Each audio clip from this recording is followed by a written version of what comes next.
Hey, what is up, everybody? This is Steve Breach coming to you here today.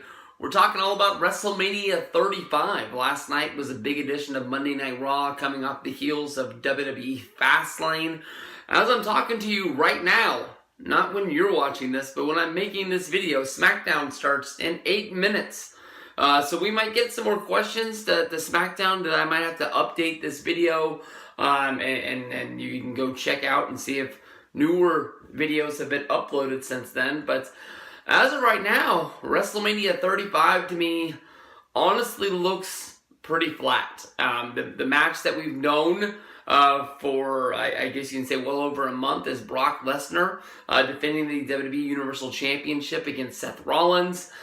Seth Rollins, the winner of the Royal Rumble, challenged Brock to go after the Universal Championship. It's been a while since Seth Rollins was on top of the WWE. He's always one of the main event guys.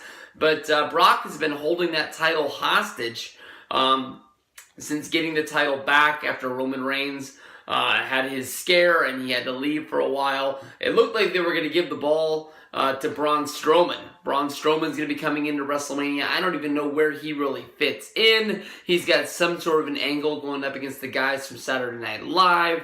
I don't know how Braun Strowman could be one of the most popular guys in the WWE.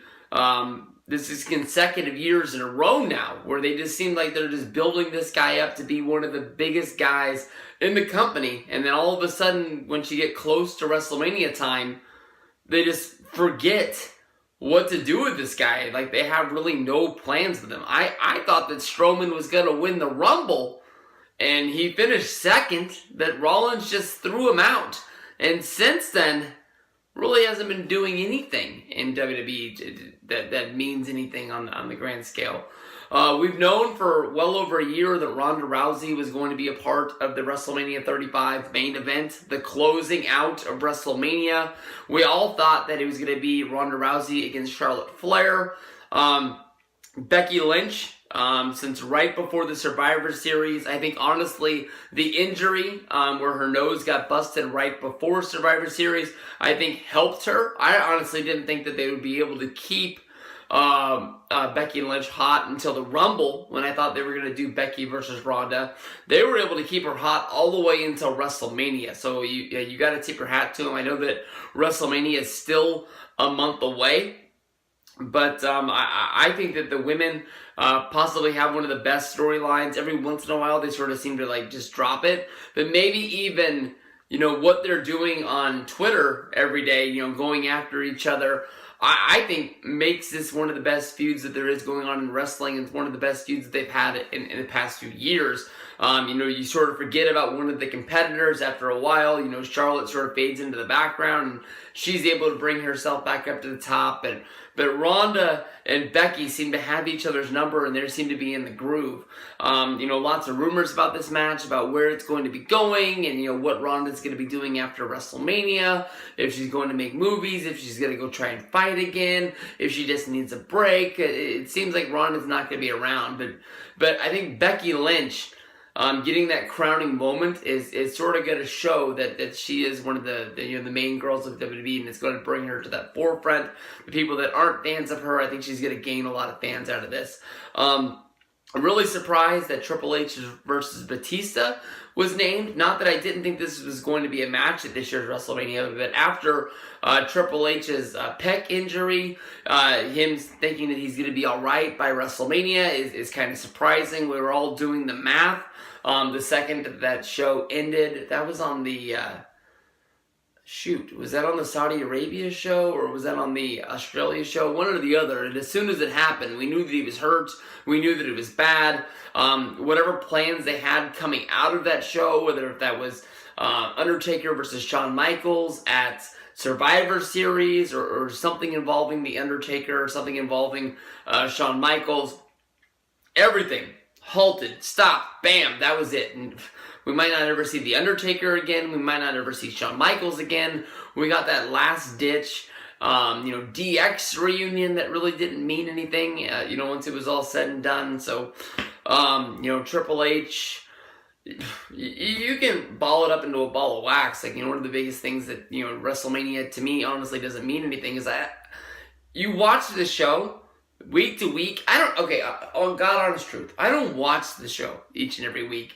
I try to listen to the Wrestling Observer. I try to listen to their, sort of reviews of Raw. I'm definitely consistent on Twitter and Facebook, seeing the videos that they post and seeing what people are saying about what's going on with the product. But it honestly seems that the people that are in charge, I don't care if we talk about this kayfabe, if we talk about their characters on the show, if what it seems like what's going on backstage, if it's the writers, or if it's the people that are involved with the production, or if it's just the people in charge, just Triple H, Vince, Shane, Stephanie, whatever everybody's jobs are. It seems like nobody really knows what the hell they're doing. You go back to December. I was lucky enough to be there at the show, Monday Night Raw, live in Sacramento. All members of the McMahon family were in the ring. They basically said that they were going to make Monday Night Raw better. They sort of said they were embarrassed by the product that they were putting out, and they were going to do anything they could do possible to put people on the roster, put people in matches, put people on shows that meant something to make wrestling better. I honestly think we've taken steps backwards. Some of the best things that are involved in wrestling is that we had, Aleister Black, we had Ricochet, Johnny Gargano, we had Tommaso Ciampa. Unfortunately, Tommaso Ciampa got injured, which sort of makes it look like Johnny Gargano. They don't really know what they're going to be doing with him in the upcoming little bit, but Aleister Black and Ricochet being added to the main roster, I think that is awesome. I don't really understand their tag team. I think they're a great sort of thing to have on Raw. But what they're building to, I don't really understand. And I think that honestly, once this sort of tag team, their gimmick or their storyline is done, they're going to be a lot like everybody else. Look, that night, they announced Lacey Evans hasn't wrestled a match on Raw or SmackDown. EC3 hasn't wrestled a match on Raw or SmackDown, has wrestled 2 matches on main event, one that he won, one that he lost. You've got those 2 big dudes. I can't remember their name. Their name's like Roadblock. Oh, Heavy Machinery. That's their names. I haven't seen them other than when they interrupted Alexa Bliss's talk show. And that other dude has never been on Raw or SmackDown. He's sitting at home. People say that he went crazy. He couldn't deal with the pressure of being on the main roster before he even got called up out of NXT. So that whole thing doesn't make any sense. None of that mattered.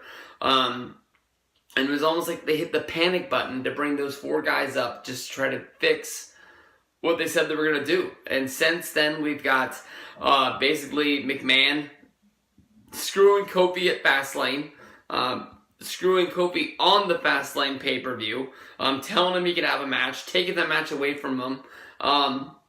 You've got Stephanie and Triple H, borderline heels, I guess you can say, trying to play babyface because they have the match against Batista. It looks like Batista's going to be the heel. Shane is jumping the Miz because they can't win the tag team titles.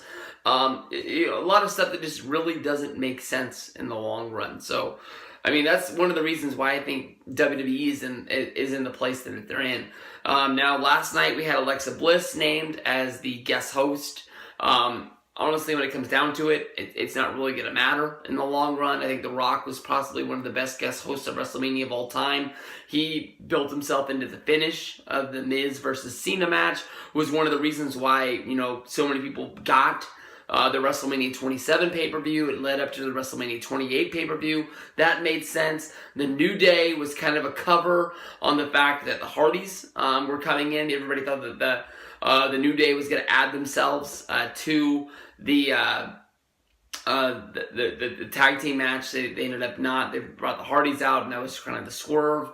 Alexa Bliss, I don't really know what they're doing with that one, so it doesn't make a lot of sense. Kurt Angle has came out and said, he's going to have his last match at WrestleMania. I honestly don't think it's going to be his last match. He'll probably wrestle some sort of matches out there on the indies once he breaks away from WWE. I think the money's going to be too good for him to pass up. To have sort of like dream opponents, even if it's just a one-off match here in the UK or something like that, I think he's going to do it. And a lot like Ric Flair, I'm not going to look at him any other way. It'll be his last big match in WWE at WrestleMania, and that's the match that everybody's going to remember as his last match, unless you're able to attend one of those shows or something like that.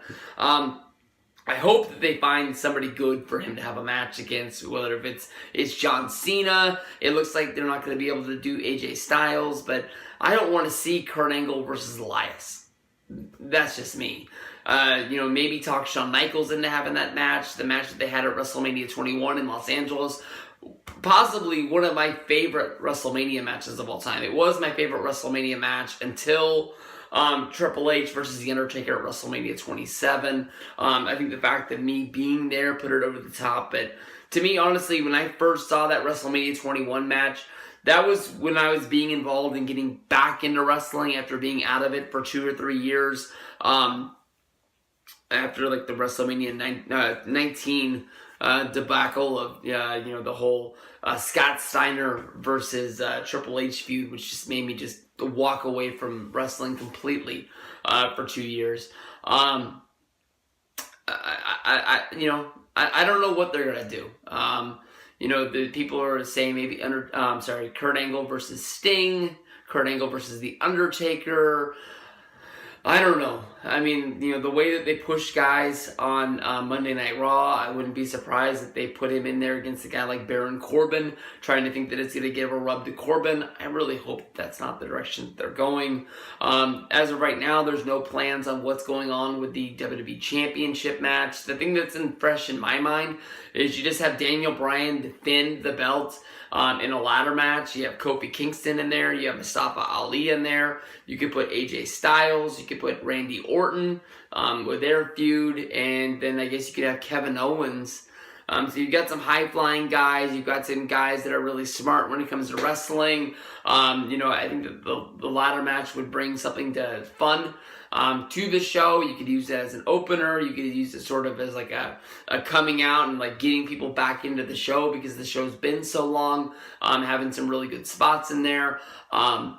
We've seen them use Money in the Bank at WrestleMania. We've seen them use the Intercontinental match as a ladder match. I don't know why you couldn't do a ladder match with the WWE Championship, and that's my choice on what you could do. And then even, if Kofi's going to win it and have that big moment at WrestleMania, him having it in a ladder match would be one of the ways to sort of emphasize on what you think about when you think Kofi Kingston. I think what Kofi brings to the table is going to be really good. So as of right now, that's everything I can really think about WrestleMania. I'm going to be making a few videos after this video talking about WrestleMania. Probably add it all together. You might be watching that right now on the full show preview.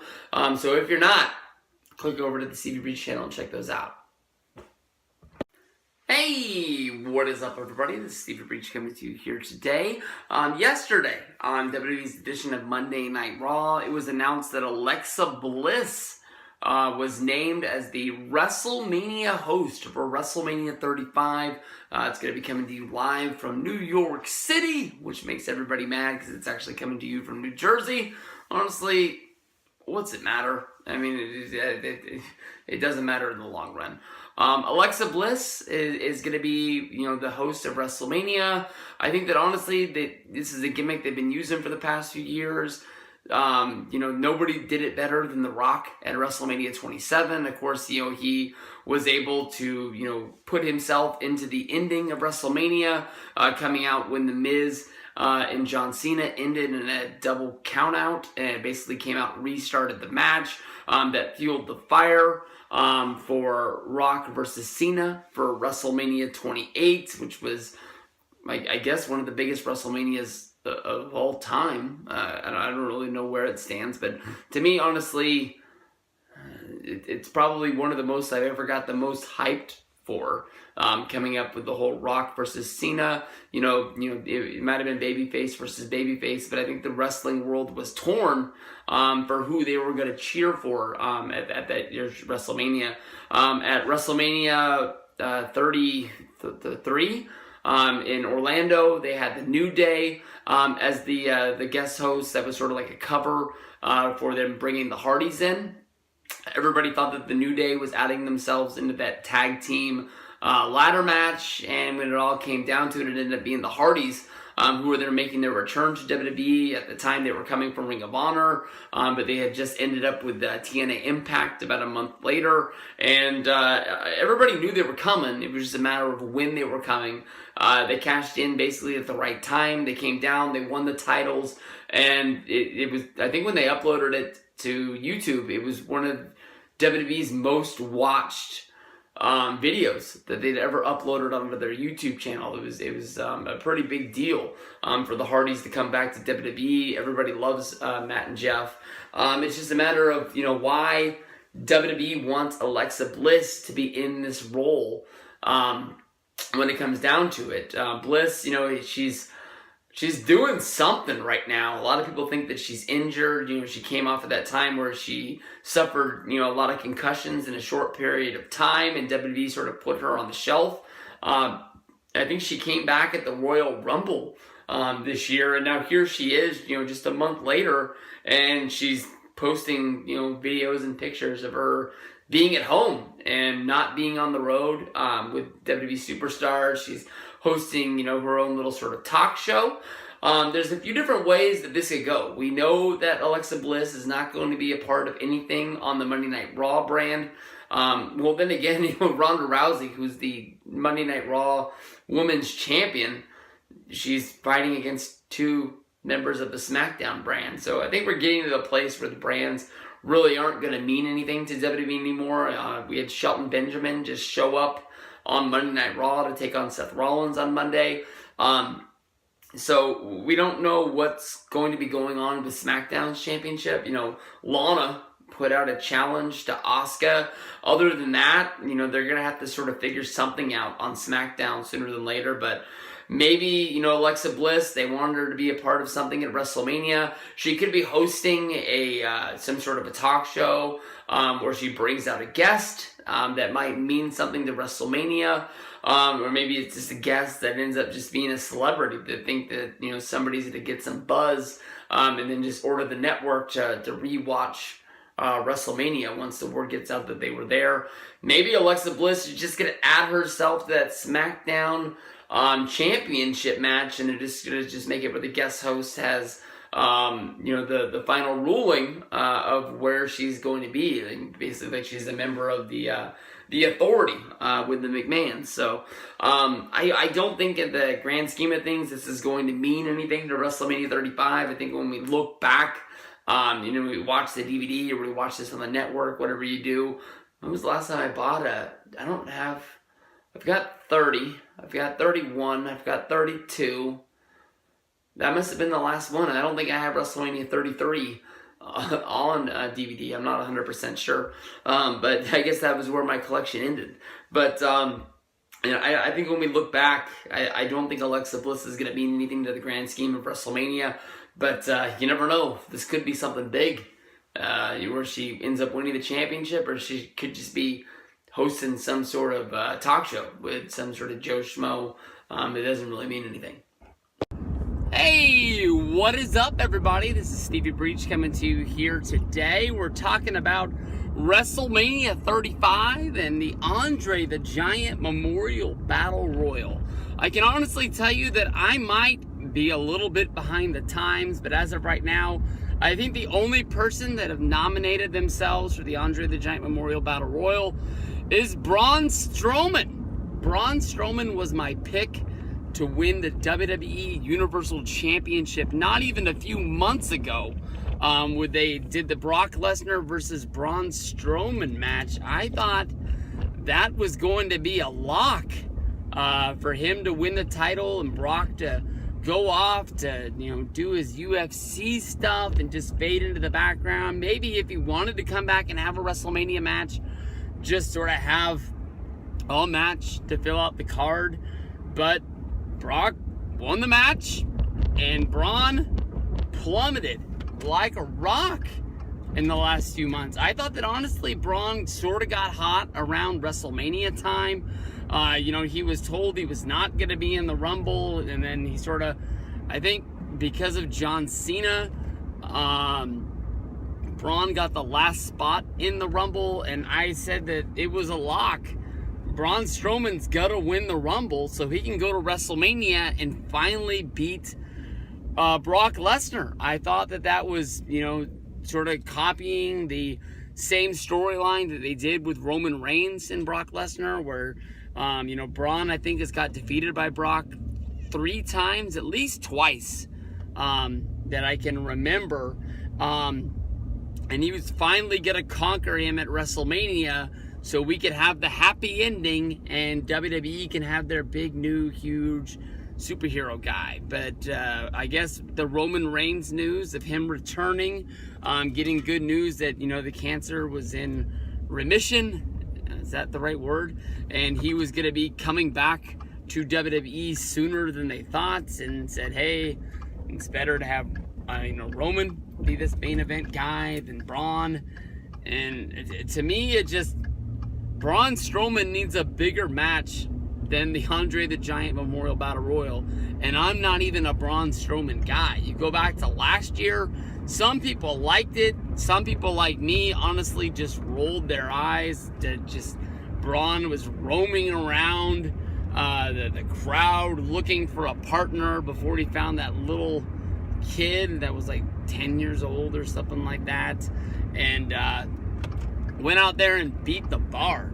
I think we all knew that Braun Strowman was going to beat the Bar, whether if Nicholas was there, that was that kid's name, or if he wasn't going to be there. So, I mean, it just was a foregone conclusion. And then when it all comes down to it, I think they ended up giving away the tag titles the next night on Monday Night Raw, so Nicholas could go back to being a 4th grader and, enjoy his life before coming back to WWE after he graduated college, or whatever that storyline paid off for. But I don't know. I mean, it makes me think about, like, Lex Luger. I mean, well, Braun Strowman was never in a main event, but you can definitely tell that in the last 2 years, it looked like they were putting the gas behind Braun Strowman being, the champion, being one of the main guys.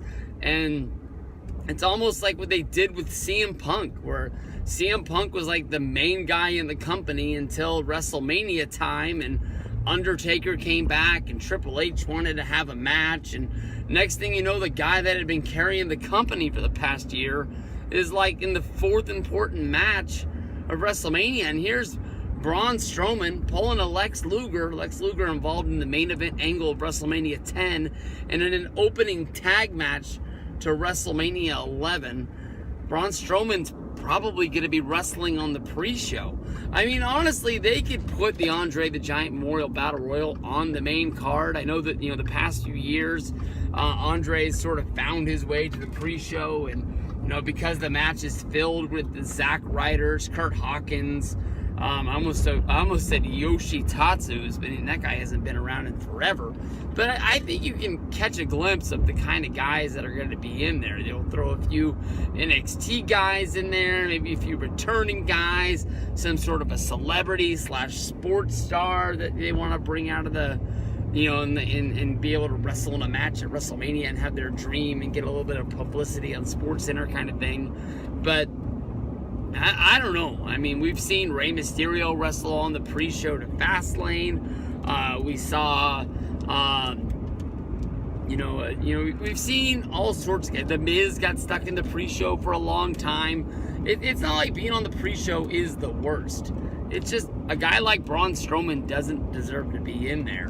And I know that as of right now, people like Finn Balor doesn't have a match. Bobby Lashley doesn't have a match. And I know WrestleMania is like forever long, and there's like 1,000 matches, and maybe an Intercontinental title match gets named. But if you fill the Andre the Giant Memorial Battle Royal up with guys that are stars, in my mind, like, Finn Balor, Braun Strowman, the match is already a joke. I mean, it's just, the match went downhill like after WrestleMania 30, when we noticed that, like, hey, Cesaro got the win. The next night on Raw, they smashed the trophy. But hey, Cesaro hooked up with Paul Heyman, and he was a Paul Heyman guy. And then Cesaro never got anywhere higher than the Intercontinental title. And I don't even can remember, I can't even remember him winning the Intercontinental title. I remember him having a match, and I think that was around the time that Jack Swagger turned babyface, and he got really hot around that time, and it was like Van Dam, Cesaro, and Swagger in a three-way, and Cesaro didn't even get the win. And then, coming out of there, Swagger got hot, and Cesaro was the guy putting him over on Monday Night Raw to get ready for the, I think, SummerSlam match, which was Swagger versus Rusev. So, hey, weird stuff happens in the world. I mean, and Baron Corbin got the win. They put him on the main roster. Mojo Rawley, got him to the point where he sort of became a guy on SmackDown, and within a month, he was nowhere to be seen on any major angle. It was almost like they just sort of gave it to him, and then nobody knows what to do with it after. That makes it just, it's a match to get everybody on there, and it is what it is. But in my opinion, Braun Strowman for the second year in a row is getting put in a match that just doesn't make any sense. And I think a lot of people will agree with me on that. Hey, what is up, everybody? This is Stevie Breach coming to you here today. Last week we made a video talking about Kurt Angle coming out on Monday Night Raw, basically saying that he was going to be coming out and announcing his WrestleMania opponent for WrestleMania 35. And we named a couple, a few choices. Talked about Sting, AJ Styles, John Cena. In a little bit of a afterthought, I sort of brought up the fact of, maybe it being, Kurt Angle against Baron Corbin, or against somebody like Elias, or maybe, Baron Corbin, just coming in and just sort of doing a deal with, who's going to be the real leader of Monday Night Raw. Since the Authority retook over Monday Night Raw back in December, that week before Christmas, that Monday Night Raw I was able to attend. Baron Corbin hasn't been really running around with that GM role, and Kurt Angle hasn't had it in a long time since he took off on his extended vacation.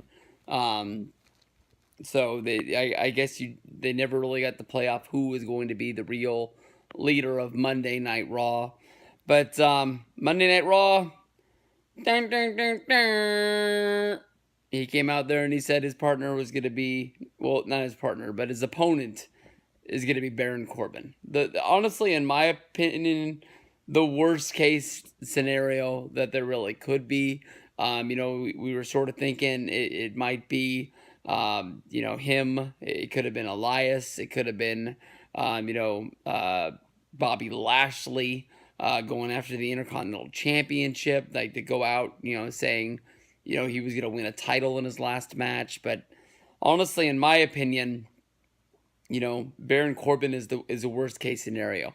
And there's still people holding out hope that something's going to happen where Baron Corbin's not going to be able to wrestle, and he's going to be replaced by John Cena, and it's going to be like what saves WrestleMania. I think that honestly, if they were going to put Cena in this match, they would have put Cena in the match. They could have, had John Cena, film a video on his iPhone and send it in. WWE could have sent a camera crew. They could have done something via satellite. If Cena wanted to be at Raw, he'd hop on a plane and he'd be there. But maybe with him not wanting to be at Raw each and every week due to filming his movie right now, and that's not going to wrap until the Monday of WrestleMania, it makes sense that they went in a different direction. In my mind, I'm still holding out hope that maybe we can get a John Cena versus CM Almas match. Maybe they could do a deal where, The Rock and Cena come out there a lot like they did at WrestleMania 32, maybe interrupting Elias, who doesn't have a match right now. There's still things that they could do. It looks like Rock wants to be a part of WrestleMania. I know that the movie he made with Paige didn't really do the numbers that a lot of people thought it was going to do. But I don't think that means that The Rock wants to separate himself away from WWE. The Rock makes a lot of money off of WWE licensing him for, wrestling figures, as well as T-shirts and water bottles and whatever they can put. Just bring it on there and sell with The Rock's name. So I think The Rock's going to be at WrestleMania. I think that John Cena is going to be there. I just don't think it's going to be a part of this whole Kurt Angle match. So, Angle can go out there, maybe having a match against Baron Corbin, even though it's his retirement match. There's not going to be a lot of pressure on him or anything like that. So, at least this is a match where Angle can get it and Angle can get the win. Because if I had Angle going up against almost just about anybody else, I thought that Angle could get over by losing this match. And it being more memorable than him getting the win at WrestleMania 35. All right, what is up, everybody? This is Stephen Breach coming to you here.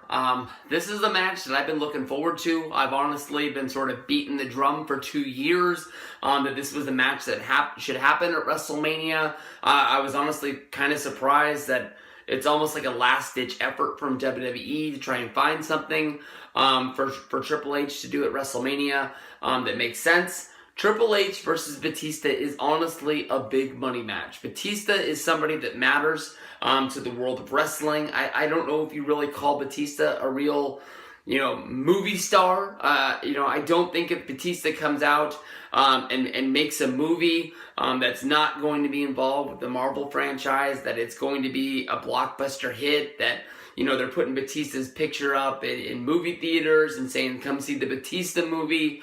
I think that honestly, he got into a niche role that is with Disney, and he's one of the main guys in that movie. But I don't think that he's really a movie star like The Rock, where you could put The Rock on any movie poster and you're going to be looking at it like, I'm going to go see that movie. I didn't see Rampage. I did recently rent Skyscraper. I honestly don't come out and say that a lot of Rock movies are bad. I think all of them have been good. I've sat there, I've watched them. When it was done, I just basically say that I was glad I checked them out. I never saw Doom. I never saw... there's another Rock movie that people say is bad, but Skyscraper was a pointless, boring movie that, basically you knew what was coming next, and even the action scenes, there wasn't really any good action in them. I thought it was a horrible movie that, honestly, in my mind, never should have been made. But back to Batista.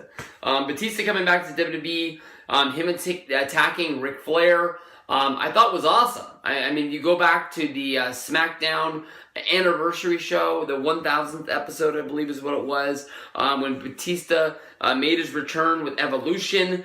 I couldn't really tell what the hell was going on. There was definitely a place where sort of Batista called out Triple H, and then less than a minute later, they're nose to nose, then they're giving each other hugs, and it was almost like they started a confrontation and then didn't really know if they were going to be able to go through with it, so they tried to say that everything was all right with them, and they just basically closed the door. It's been a long time since WrestleMania 21. I just talked about WrestleMania 21 in my last video. When I was talking, I should have talked about it during that ladder thing when I was talking about the World Heavyweight Championship. I hope it's going to be a ladder match. But at WrestleMania 21, when I was talking about Shawn Michaels versus Kurt Angle, and that'd be a good match to try and have for WrestleMania 35 if Shawn thinks he can go one more time. But man, that was a good WrestleMania. WrestleMania 21, I'm gonna tip the can to you. That's a damn good show. Triple H versus Batista. Batista sort of, saw the writing on the wall. That Evolution was a platform for Triple H and only for Triple H. It was about him being the champion and, staying the champion. Not about growing, the new future stars of WWE. Randy Orton was able to go out and win the World Heavyweight Championship. Then, of course, was jumped by Triple H. for going out and doing it. It wasn't like, all for one. And as long as Evolution's doing well, we're all doing well. It was basically Triple H's way or the highway. And that's the same thing that they tried to do with Batista. After Batista won the Rumble, Triple H tried to sway him to switch brands and go over to SmackDown and go after their title. But instead, I think Batista had enough of Triple H on, his sort of tactics of trying to, just sway him in the wrong direction. And Batista knew that going after Triple H was the only way that was going to make him the biggest star, to bring in the biggest money, and, just sort of put WWE in the right direction. And that's what he did. I think Batista ended up beating Triple H on 3 shows in a row, and a lot of people talk about Triple H, and especially like Hulk Hogan, they bring up the Ultimate Warrior thing, that years later down the road, Hogan got Warrior into WCW just so he can beat him, and a lot of people say the same things about Triple H, is that Triple H is always going to make sure that, even if he does a job for somebody, he's going to get that win back somewhere down the road, just to be able to say, I did that, I beat that guy. Some of that stuff I believe, some of that stuff I don't really believe. But Triple H never had that rematch against Batista. Triple H never beat Batista. You might be able to look it up, and they were in some sort of a triple threat or maybe in some sort of a 4-way. But I think when it comes down to it, Triple H versus Batista in a singles encounter never happened after their feud that he started at WrestleMania 21, and they had that Hell in a Cell match and all that jazz. That was it. It was over. Triple H stayed on Raw, Batista went to SmackDown, and on the time that Triple H was on SmackDown, I think Batista was either injured or maybe Batista might have been on Monday Night Raw, so it never could have happened. But Batista coming back, his promo that he did on Monday Night Raw, him yelling at Triple H, basically saying, give me what I want, that he's in control. I loved Batista's part.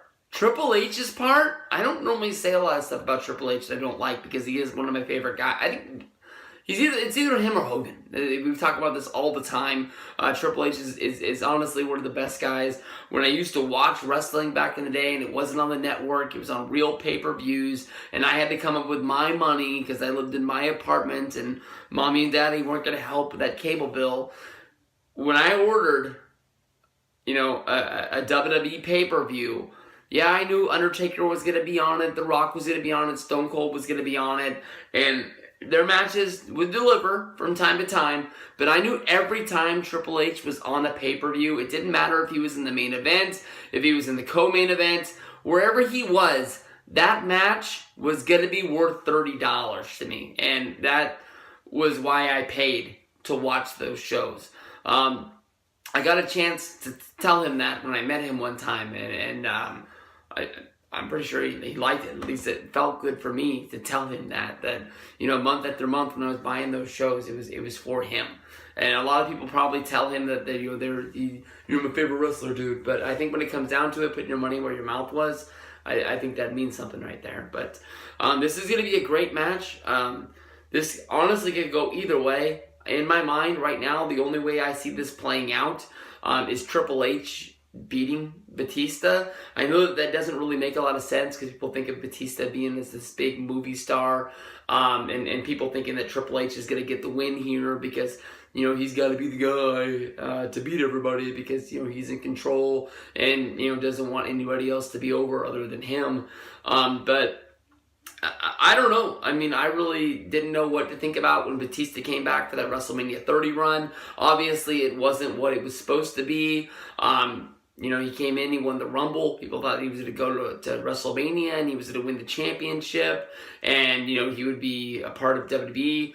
We knew that he was going to leave, but we didn't really know when he was going to leave. But the way he left after doing the Evolution versus the Shield deal, kind of was sticky to me, and I think we all thought that Batista was going to come back for SummerSlam, and then when he didn't come back for SummerSlam, well, he'll be a part of WrestleMania, and WrestleMania 31 came, 32 came, 33 came, and there was always those faint rumors that maybe this is the year Batista comes back, and we have that match against Triple H, and it never happened. Here we are, WrestleMania 35, and it's almost kind of like an afterthought because, we didn't have Roman Reigns at one time. We didn't know when he was coming back. And it was almost like they called him just out of like, oh shit, what are we going to do next kind of deal. So, Batista could be here for months. He could be here for only one. So in my mind, I'm picking Triple H to get the win here.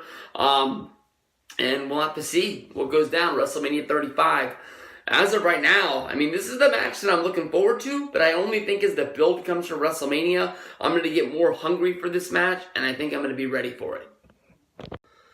Hey, what is up, everybody? This is Stevie Breach coming to you here today. We're talking about WWE's WrestleMania 35's big main event. Well, it might not be the last match of the night, but it definitely is going to be one of the matches that WWE beats into your brain.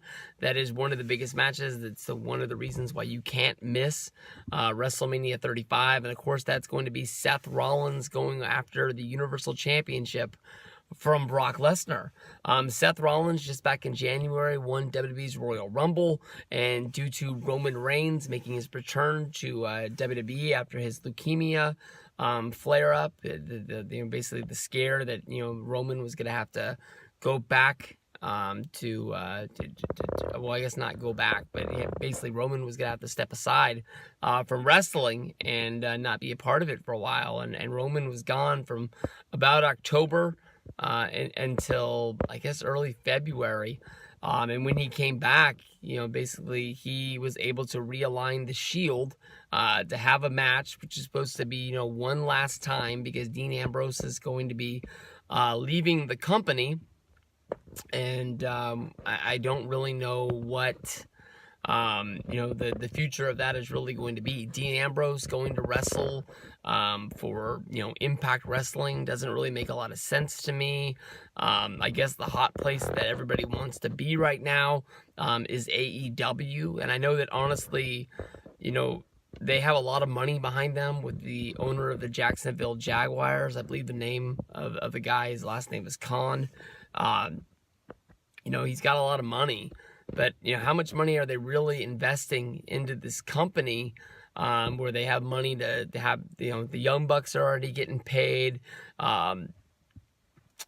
Kenny Omega, Cody, and I know that, Jericho got a big money deal, and now they're starting to sign a lot of people off the independents with, sort of like lesser names. I don't want to say they're filling out the roster because I'm sure a lot of these people have a lot of talent. But other than, being the elite, I don't really know these guys a lot. So, are they going to have any more money left to sign a guy like Dean Ambrose, who's one of the hottest stars in WWE? He's got a big name. Yeah, he's losing a lot of matches, but it's not like that's really going to matter when AEW is bringing in Johnny Moxley, and you can look at a picture and be like, oh shit, that's fucking Dean Ambrose, and I like Dean Ambrose in WWE, I'm gonna watch AEW. So I don't really know where he's going. Maybe they're even just building up that whole Shield storyline, and that's the reason why they did the whole deal where they said Ambrose is leaving. But because of that whole deal, it's almost like the Royal Rumble got put into the background, and you didn't really have that month of build-up to WrestleMania where Rollins was wrestling in a countless feud on Monday Night Raw, and because of that, you were sort of, Rollins' stock really started to drop or anything like that. To me, honestly, that month between the Rumble and WrestleMania, where they have that pay-per-view where, Fastlane or, Roadblock or whatever it's been in the past, that's almost been like a killer to me for those Royal Rumble winners, because it's almost like they lose all that momentum because they get built up that they win the Rumble, they're going to go to WrestleMania, they're going to win the title, and then all of a sudden they have this pointless feud where it's like, normally you think about like the year The Rock won the Rumble. You got Big Show complaining that he didn't fall out of the Rumble, his feet didn't touch the floor, he never should have lost, and then you're doing Rock versus the Big Show, and you're like, I want to see, Rock versus Stone Cold Steve Austin. I don't want to see, this. It doesn't really make a lot of sense. So I think that honestly, this feud with the Shield coming back together, going up against, Bobby Lashley, Drew McIntyre, Baron Corbin, I think that was able to keep Seth Rollins as hot as it is right now. And then you have the Shield, have their farewell address on Monday Night Raw, and then right out of the gates, you have Paul Heyman come out and interrupt this and be like, haha, sorry to end your party, but it's time to click it into WrestleMania season. And that's when you're like, as a fan, you're like, holy shit, we're going to be seeing, Rollins versus Brock in less than a month.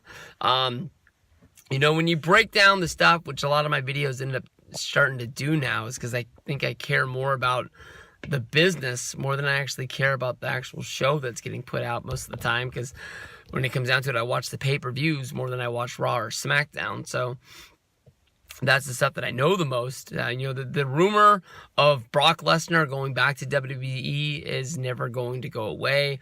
The magical day that you heard about, that Brock Lesnar's suspension was going to end with USADA due to the failed drug test back at the Mark Hunt UFC 200 fight. That was supposed to be January. And January came and went. They still talk about Brock versus Cormier every once in a while. It's almost like Dana White wants to get Brock Lesnar out of WWE before he starts talking about bringing him in.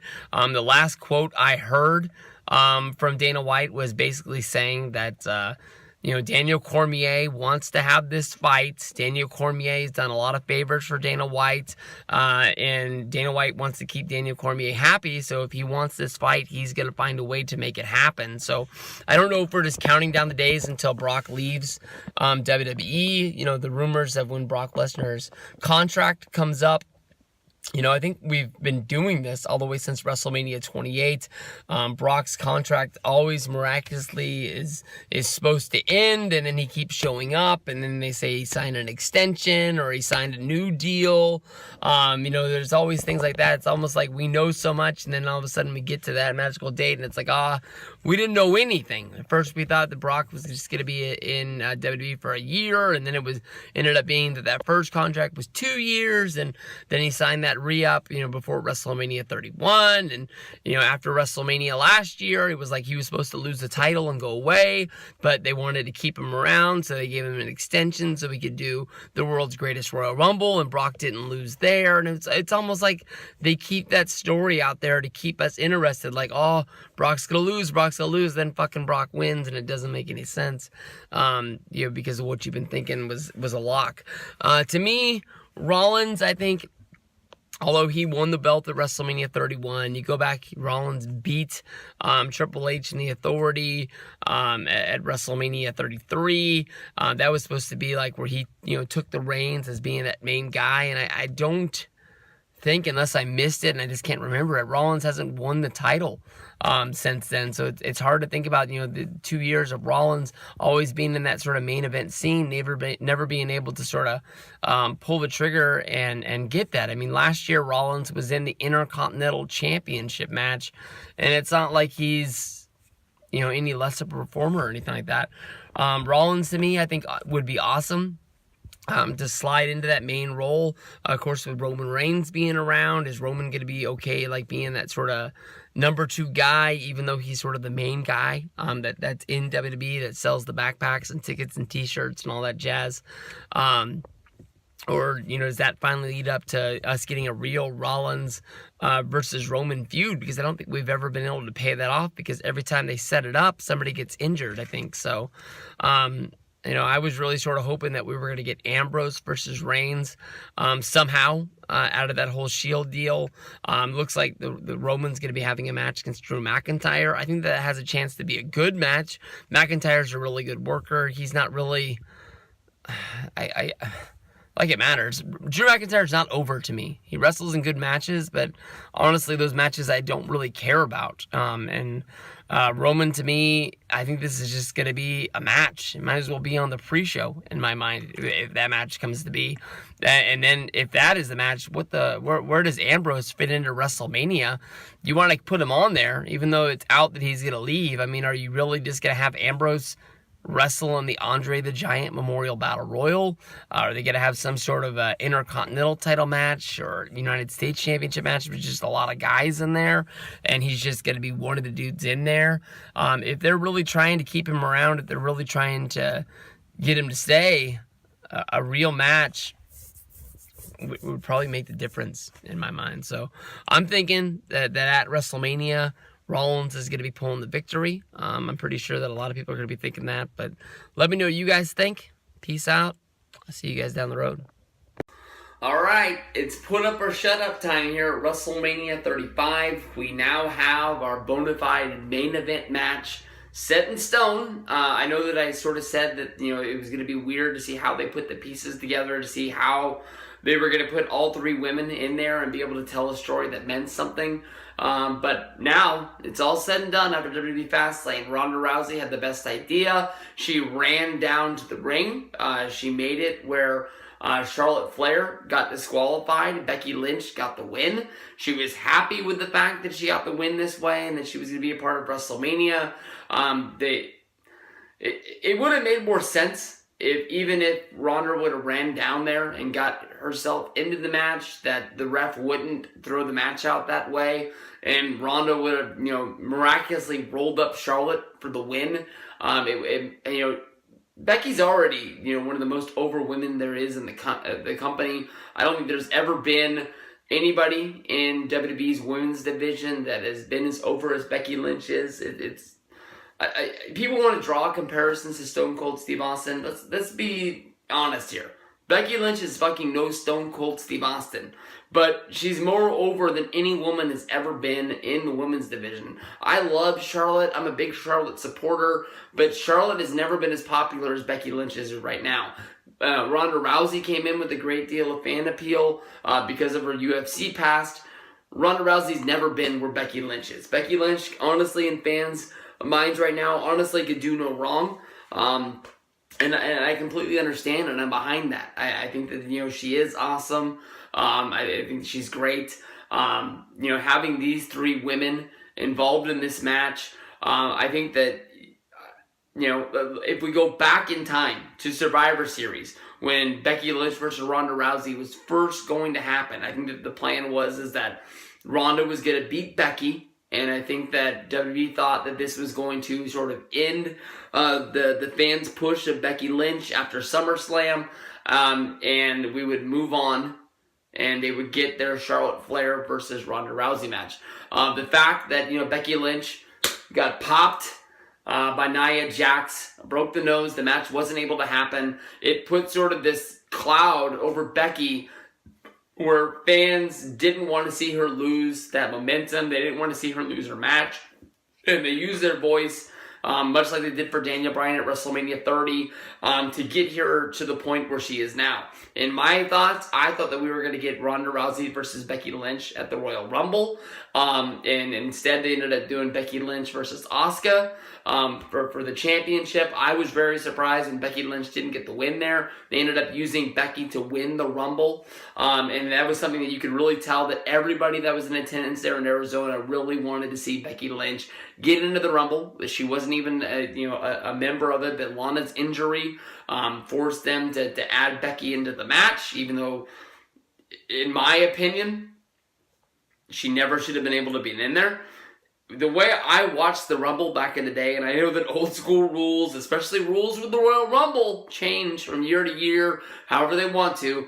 I was always told, I always heard on the shows, that you could take your time getting to the ring, but by the time that bell sounded and the next competitor was named to be coming down to the ring, if you weren't in the ring, you were eliminated. That's how they went over the whole deal when I think it was Bastion Booger didn't show up for that Royal Rumble, and everybody thought that it was Bret Hart. It wasn't coming out due to his injury, and then once Bret came out, that's how they explained Bastion Booger not being a part of the Rumble and being eliminated for the fact that he didn't come out when his number was called. But hey, that's just me. I don't want to be a stick in the mud. What's cool about this match is you got three women in there. All three women are very over. All three women have their own supporters, their own fans. But I think all three of these women keep building this match up by the use of Twitter and Instagram, Facebook, whatever, sort of social media you use that you go check this out on. People actually believe that Ronda Rousey and Becky Lynch are trading jabs. And I think they think that the heat that they have between each other is real. There's no doubt in my mind that maybe Becky and Ronda set up boundaries, like, hey, don't talk about this don't talk about that. You can go back to Ronda Rousey's past in UFC. I can't remember what the competitor's name was, but she talks shit about Ronda's the suicide that happened in her life. I can't honestly remember if it was her father or her mother, and I apologize. I think it was her father. And Ronda basically said, that's real shit. I'm gonna beat the shit out of you, and you're done. I am going to take pleasure in whooping your ass and breaking your arm, and that's what she did. I don't think that WWE is honestly going to let this go. And the people that say, WWE is upset that they're using foul language, they're giving each other high fives because all they're doing is just printing money for WWE. All three of these women have stepped their game up. People say that Ronda Rousey is going to be leaving WWE. Maybe she's going to go make a movie. Maybe she's going to go back to the UFC. Maybe she just needs a break. Everybody has seen every rumor that there is out there. That's just the name of the game, and that's just how it goes. I think there's the writing's on the wall. Ronda's going to take some time away. Ronda will be back by SummerSlam. That's what I think is going to happen. So basically this match is going to come down to, does WWE want to give the ball to Becky or Charlotte? I honestly think that, Charlotte has had her time. Charlotte beat Asuka at WrestleMania. Everybody thought that was going to be, Asuka's match. They were going to, let that streak go, and wondering how much longer the streak was going to go. And I think that Asuka took a hit after that match, but I think that honestly, Charlotte was already made. It made her even more. Charlotte, of course, got the win at WrestleMania 32. And that was possibly one of the best women's matches that we've ever had at a WrestleMania. So I think that this year, Becky's going to get the win. It's going to be her platform coming out of WWE's WrestleMania. It's going to be weird. Maybe Becky stays on Monday Night Raw since she's the Raw Women's Champion. Maybe Charlotte goes to SmackDown. Maybe these girls just beat the hell out of each other for a few months for the championship. They trade it back a few times, and the fans debate on who they think is better. But I think one way or another, WWE has their main event for WrestleMania, and I think this is going to be the match that I looked at as this was WWE just putting that one more flag in the ground of the women's revolution. We're making women matter in WWE. And I was sort of thinking that, yeah, I like Charlotte. Ronda Rousey's the big deal, but are they really going to deliver a main event that means something? Or should we all be, walking to the parking lot well, you're wrong, and just watching the fireworks as we're driving out in our rearview mirror? I think that, honestly, right now, this women's match is the only match that people are going to remember coming out of WrestleMania.